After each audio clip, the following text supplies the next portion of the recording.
ಕಾವೇರಿ ನೀರನ್ನು ಬಿಡಬೇಕು 3,500 ಕ್ಯೂಸೆಕ್ ಅನ್ನ ಪ್ರತಿದಿನ 15 ದಿನಗಳವರೆಗೂ ಅಂತ ಹೇಳಿ CWRC ಕೊಟ್ಟಿತ್ತಲ್ವಾ ಆದೇಶವನ್ನ. ಆ ವಿಚಾರದಲ್ಲಿ ಇವತ್ತು CWMAಯಲ್ಲಿ ಸಭೆ ಇದೆ. ನೀರನ್ನು ಹರಿಸಬೇಕಾ ಬೇಡವಾ, ನೀರಿಗಾಗಿ ತಮಿಳುನಾಡು ಹಠ ಹಿಡ್ಕೊಂಡು ಕೂತಿದೆ. ಕರುನಾಡಲ್ಲಿ ಈಗ ಹೋರಾಟ ನಿರಂತರವಾಗಿ ನಡೀತಾ ಇದೆ. ಕೆಲವೇ ಕ್ಷಣಗಳಲ್ಲಿ ಕಾವೇರಿ ನೀರು ನಿರ್ವಹಣಾ ಪ್ರಾಧಿಕಾರ ಸಭೆಯನ್ನ ನಡೆಸಲಿದೆ. CWRC ಶಿಫಾರಸಿಗೆ ಬ್ರೇಕ್ ಹಾಕುತ್ತಾ CWMA. ಕಾವೇರಿ ವಿಚಾರದಲ್ಲಿ ಸ್ಪಷ್ಟ ನಿಲುವನ್ನ ಈಗ ಸರ್ಕಾರ ತಾಳಿದೆ. ಅಂದರೆ ನೀರು ಬಿಡೋದಿಲ್ಲ, ನಮ್ಮ ಹತ್ರ ನೀರಿಲ್ಲ ಅನ್ನುವಂಥದ್ದು. ಕರ್ನಾಟಕದ ವಸ್ತುಸ್ಥಿತಿಯನ್ನ ಅರ್ಥ ಮಾಡಿಸೋದ್ರಲ್ಲಿ ನಾವು ಯಶಸ್ವಿ ಆಗ್ತೀವಾ CWMAಗೆ ಅಂತ. ಕಾವೇರಿ ವಾಟರ್ ಮ್ಯಾನೇಜ್ಮೆಂಟ್ ಅಥಾರಿಟಿ ಏನಿದೆ, ಇದಕ್ಕೆ ನಾವು ಮನವರಿಕೆ ಮಾಡಿಕೊಡ್ಬೇಕು. ನಮ್ಮ ಹತ್ರ ನೀರಿಲ್ಲ, ಇರೋ ಪ್ರಮಾಣದ ಹಿಂಗಿದೆ. ಅವರು ಬೆಳೆಗೆ ಕೇಳ್ತಾ ಇದ್ದಾರೆ, ನಾವು ಕುಡಿಯೋಕೆ ಕೇಳ್ತಾ ಇದ್ದೀವಿ. ಕುಡಿಯೋಕೆ ಮೊದಲ ಆದ್ಯತೆಯನ್ನು ಕೊಡಬೇಕು. ನೀವು ಯಾಕೆ ಬೆಳೆ ಕೊಡ್ತಾ ಇದ್ದೀರಾ?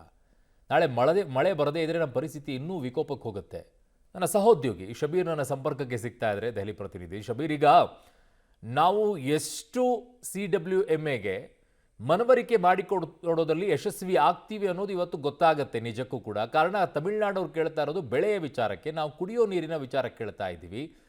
ಮುಂಗಾರು ಕೈ ಕೊಟ್ಟಾಗಿದೆ, ಹಿಂಗಾರು ಏನಾದರೂ ಕೈ ಕೊಟ್ಬಿಟ್ರೆ ಇನ್ನೂ ಬಹಳ ದುಸ್ಥಿತಿಗೆ ಹೋಗ್ತೀವಿ ಅನ್ನುವಂಥದ್ದನ್ನ ಮನವರಿಕೆ ಮಾಡಿಕೊಡೋದ್ರಲ್ಲಿ ಯಶಸ್ವಿ ಆಗ್ತೀವಾ ಅಂತ. ಅನಿವಾರ್ಯತೆ ನಾವು ಮಾಡಿಕೊಡ್ಲೇಬೇಕು. ಮತ್ತು ಅವರಿಗೆ ಮನವರಿಕೆಯನ್ನ ಪೂರ್ಣ ಪ್ರಮಾಣದಲ್ಲಿ ವಿವರಿಸುವಂಥ ಕೆಲಸಗಳನ್ನು ಕೂಡ ಮಾಡಬೇಕು. ಮುಖ್ಯವಾಗಿ ರಾಜ್ಯದಲ್ಲಿ ಈ ಕಾವೇರಿ ಜಲಾನಯನ ಪ್ರದೇಶದಲ್ಲಿ ಮಳೆಯ ಕೊರತೆ ಹೇಗಾಗಿದೆ ಮತ್ತು ಜಲಾಶಯಗಳಲ್ಲಿ ನೀರಿನ ಹರಿವು ಯಾವ ರೀತಿಗೆ ಕಡಿಮೆ ಆಗಿದೆ ಅನ್ನುವಂಥದ್ದನ್ನು ತಿಳಿಸಿಕೊಡಬೇಕು. ಇನ್ಫ್ಯಾಕ್ಟ್ ಅವ್ರ ಹತ್ರ ಎಲ್ಲ ಮಾಹಿತಿಗಳು ಕೂಡ ಇರುತ್ತೆ.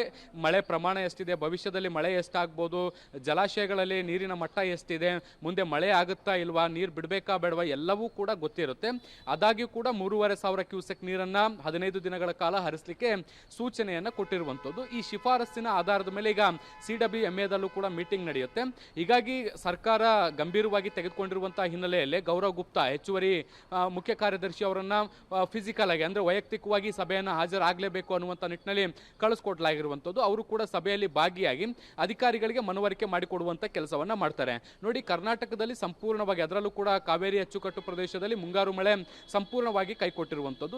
ಹೀಗಾಗಿ ಭವಿಷ್ಯದಲ್ಲೂ ಕೂಡ ಮಳೆ ಆಗುತ್ತೆ ಇಲ್ವಾ ಅನ್ನುವಂಥದ್ರ ಬಗ್ಗೆ ಯಾವುದೇ ಕ್ಲಾರಿಟಿ ಇಲ್ಲ. ಹೀಗಾಗಿ ಇರುವಂಥ ನೀರನ್ನು ನಾವು ಕುಡಿಯುವ ನೀರಿನ ದೃಷ್ಟಿಯಿಂದ ಒಂದಷ್ಟು ದಿನಗಳ ಕಾಲ ರಿಸರ್ವ್ ಮಾಡಿ ಇಟ್ಕೊಳ್ಬೇಕಾಗತ್ತೆ. ಒಂದು ವೇಳೆ ಭವಿಷ್ಯದಲ್ಲೂ ಮಳೆ ಆಗದೆ ಇದ್ರೆ ಮುಂದಿನ ಜೂನ್ವರೆಗೂ ಕೂಡ ನೀರು ಬೇಕಾಗುತ್ತೆ ಕುಡಿಯೋ ದೃಷ್ಟಿಯಿಂದ. ಹೀಗಾಗಿ ಅದಕ್ಕೆ ಮೀಸಲಿಡುವಂಥ ಕೆಲಸವನ್ನು ಮಾಡ್ತಾ ಇದ್ದೀವಿ. ಮತ್ತು ಕರ್ನಾಟಕದಲ್ಲಿ ಮುಂಗಾರು ಕೈಕೊಟ್ಟಿದೆ, ಆದರೆ ತಮಿಳುನಾಡಿಗೆ ಹಿಂಗಾರಿನ ಮಳೆ ಆಗುವಂಥ ಸಾಧ್ಯತೆಗಳಿದೆ ಅಂತ ಹೇಳಲಾಗ್ತಾ ಇದೆ. ಆ ಮಾಹಿತಿಯನ್ನು ಕೂಡ ವಿವರಿಸುವಂಥ ಕೆಲಸಗಳಾಗಬೇಕು. ಇನ್ನು ಮುಂದುವರೆದಂತೆ ತಮಿಳುನಾಡು ಕೃಷಿಗಾಗಿ ನೀರಿನ ಅಗತ್ಯತೆಯನ್ನು ಒತ್ತಿ ಹೇಳ್ತಾ ಇದೆ. ಜನರಿಗೆ ಇಲ್ಲಿ ಕರ್ನಾಟಕದಲ್ಲಿ ಕುಡಿಯುವ ನೀರಿನ ಸಮಸ್ಯೆ ಹೇಗಿದೆ ಅನ್ನುವಂಥದ್ದನ್ನು ಕೂಡ ನಾವು ವಿವರಿಸಿ ಕೊಡುವಂಥ ಕೆಲಸವನ್ನು ಮಾಡಬೇಕಾಗಿರುವಂಥದ್ದು. ಈ ಎಲ್ಲ ಸಂಗತಿಗಳನ್ನು CWMAಗೆ ಮನವರಿಕೆ ಮಾಡಿಕೊಟ್ಟ ಬಳಿಕ CWMA ಯಾವ ರೀತಿಯಾದಂತಹ ನಿರ್ಧಾರ ತೆಗೆದುಕೊಳ್ಳುತ್ತೆ ಅನ್ನುವಂಥದ್ದನ್ನು ಕೂಡ ಕಾದು ನೋಡಬೇಕಾಗತ್ತೆ. ಅರುಣ್. ಓಕೆ ಶಬೀರ್, ಇವೆಲ್ಲ ಮಾಹಿತಿಗೆ ಧನ್ಯವಾದಗಳು.